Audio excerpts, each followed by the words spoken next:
सासू माँ बदल गई। कहानी उस घर की है जहाँ बहू और बेटी को एक माना जाता था, लेकिन फिर अरे शिखा बेटा, तू रसोई में क्यों घुसी रहती है? जा, रोटी मैं बना लूंगी। नहीं नहीं माँ जी, आप बैठिए, बस सारा खाना बन ही गया है। श्वेता को बोल देती हूँ, वो खाना लगा देगी सबका। सॉरी भाभी, मेरे पास वक्त नहीं है। माँ, मुझे पैसे देना, पार्लर जाना है। हाँ हाँ चली जाना, भाभी को भी ले जाना। वो भी जाने को बोल रही थी पार्लर, पर पहले ना मदद कर दे उसके खाना लगाने में। देख माँ, वो बहू है, उसे बहू रहने देना, इतना सर पर मत चढ़ा भाभी को। श्वेता, ज्यादा मत बोला कर। बहू और बेटी में कोई फर्क नहीं होता है। जा जाकर काम कर। ननद को माँ का भाभी से इस तरह प्यार करना बिल्कुल अच्छा नहीं लगता। वो बार बार किसी न किसी तरह माँ को भाभी के खिलाफ भड़काती रहती, लेकिन कोई फायदा ना होता। एक रोज, अरे बेटे किशन, जा बहू को कहीं घुमा कर ला, सारा दिन घर में काम करती रहती है। हाँ हाँ माँ, हम लोग जा रहे हैं ना गोवा। अच्छा जी, भाभी ने तो हमें बताया भी नहीं। वैसे तो सारी पंचायत करती है, ये गोवा वाली बात क्यों छुपा गई हमसे? अरे क्योंकि उसे खुद नहीं पता था बहन। मुझे टिकट सस्ती मिल रही थी तो मैंने बुक कर दिया। हाँ शिखा, पैकिंग कर ले, संडे हम जा रहे हैं गोवा। दोपहर में शिखा पैकिंग कर रही थी कि सास आ जाती है। ये क्या बहू, साड़ियाँ? अरे गोवा जा रही है घूमने या फिर शादी में मायके हैं? माँ जी, ऐसा कुछ है ही नहीं, समझ में नहीं आ रहा क्या रखूं कपड़े में। अरे तेरी और श्वेता की साइज तो एक ही है, उसके कुछ मॉडर्न कपड़े ले ले, आकर लौटा देना। हाँ माँ जी, ये ठीक रहेगा। शिखा श्वेता के पास जाती है और उससे कपड़े मांगती है। ना जी ना, मैं अपने कपड़े ना दूं, वैसे भी फैल जाएंगे मेरे कपड़े, बहुत महंगे वाले हैं। शिखा मुंह लटकाकर कमरे में आ जाती है तो सास कहती है, चल तैयार हो जा, तुझे मैं शॉपिंग करा कर लाती हूँ गोवा की। बस फिर क्या था, सास बहू निकल जाते हैं मार्केट और एक से बढ़कर एक ड्रेस खरीद कर घर आते हैं। पहले बता देती कि नए कपड़े दिलाने वाली है भाभी को, तो मैं अपने ही दे देती ना भाभी को, मुझे दिला देती नए कपड़े। देख श्वेता, परिवार का मतलब सबके साथ रहना होता है, ना कि सिर्फ अपना सोचना। वैसे भी तुझे अच्छे संस्कार सीखने चाहिए। और रही बात कपड़ों की, तो शिखा, आज से घर पर भी तू मॉडर्न कपड़े ही पहनेगी। कोई जरूरत नहीं है ये साड़ी वाड़ी लपेटने की। अब क्या था, घर पर श्वेता और शिखा एक जैसे रहते। एक बार पड़ोसन आती है। अरे बेटा, अपनी माँ को तो बुलाना जरा, बात करनी है। शिखा सास को बताती है और रसोई में चली जाती है। ये आपकी बेटी बहुत बड़ी हो गई है, इसके लिए एक रिश्ता है, कहो तो बता दूं। ये बेटी नहीं बहू है, घर में सब एक जैसा ही रहता है। वैसे मेरी बेटी भी बड़ी हो गई है, कोई रिश्ता हो तो जरूर बताना। पड़ोसन रिश्ता लेकर उन लोगों के घर आती है।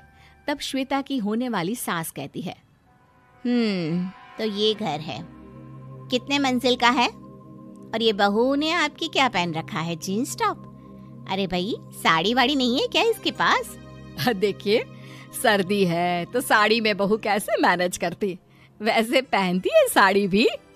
देखिए, हम लोग ठहरे पैसे वाले लोग, कोई कमी नहीं है हम लोगों के पास पैसों की, बहुत पैसे हैं, जमीन, नौकर चाकर, कार, सब कुछ है, लेकिन घर में संस्कारी बहू चाहिए।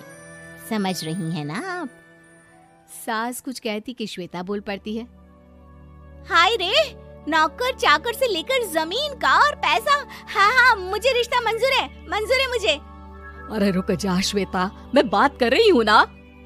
देखिए, हम लोगों के घर इतनी आजादी नहीं मिलेगी।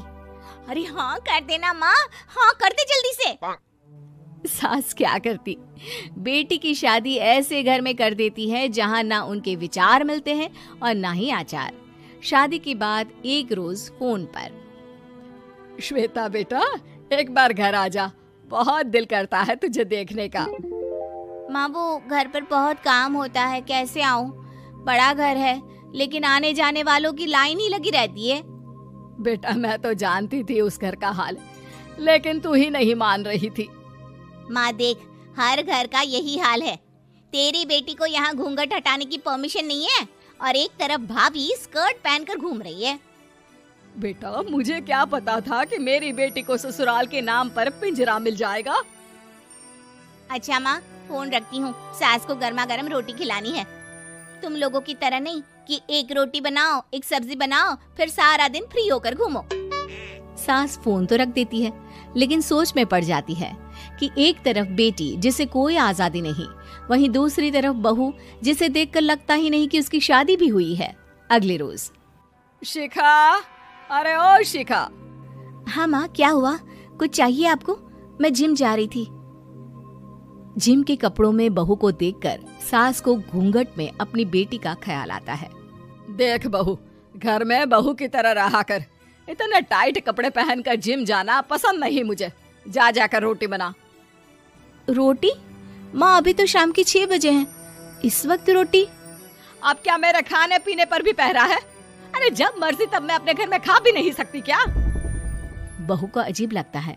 वो समझ नहीं पाती कि जो सास कल तक इतनी सपोर्टिव थी, उन्हें अचानक से क्या हो गया। वो किचन में जाती है, गरम रोटी के साथ 2 तरह की सब्जी, रायता, सलाद सब लेकर सास के पास आती है। माँ जी, खाना। इतना सारा खाना? राक्षस समझा है क्या मुझे? रोटी मांगी थी मैंने गर्मा गर्म बस। पर माँ जी, रोटी खाती किससे आप? सब्जी तो बनानी थी ना। अरे भूख मर गई मेरी तेरी बहस से। जा जाकर काम कर, अंदर पूरी रसोई साफ कर। बहू अंदर चली जाती है। थोड़ी देर में श्वेता घर आती है। अरे शिखा, जल्दी से चाय ला, पकवान बना, मेरी बेटी आई है।